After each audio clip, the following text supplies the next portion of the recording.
আসসালামু আলাইকুম। আমার ব্যাপারে অনেকে মনে করেন আমি কোনো আওয়ামী দালাল কিনা বা আমি কার এজেন্ট।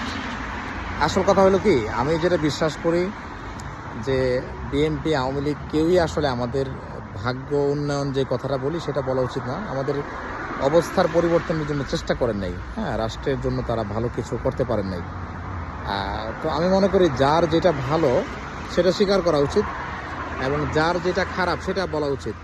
আমাদের দেশে একটা রাজনীতিতে ধারা হয়ে গেছে, আপনি পলিটিক্যাল অ্যানালাইসিস করলে কোনো না কোনো পক্ষ নিতে হবে। হয়তো আপনি জামাতের সাপোর্ট করতে হবে, অথবা বিএনপির সাপোর্ট করতে হবে, অথবা আওয়ামী লীগের সাপোর্ট করতে হবে। তখন এই চিন্তাধারাটা নিলে সমস্যা হয় কি, আপনি আপনার দলের খারাপটা বলতে পারেন না, এটা হচ্ছে বড় সমস্যা। কিন্তু আমি চাই, আমি যেহেতু কোনো নির্দিষ্ট রাজনৈতিক দলকে সাপোর্ট করি না বা আমি মনে করি না যে নির্দিষ্ট কোনো দল আমার দেশের ভালো কিছু করতে পারছে, বিশেষ করে বড় দুইটা দল। আর সেই জন্য আমি আমার কাছে যার যেটা ভুল মনে হয় আমি সমালোচনা করি। অ্যাকচুয়ালি গণতন্ত্রের মানেই হচ্ছে এইটা, আপনি ট্রাম্পের বাসার সামনে দাঁড়ায়া ট্রাম্পের সমালোচনা করতে পারবেন। আমেরিকাতে কিন্তু এটা সাপোর্ট করে।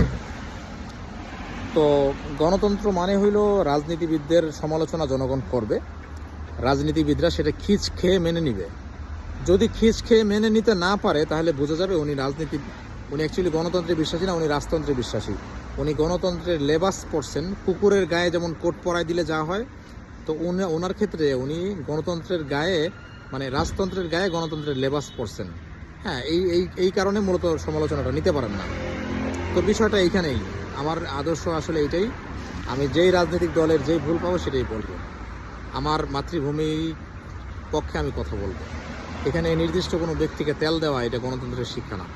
গণতন্ত্রে সব সমান, তেল দিতে হয় রাজতন্ত্রে।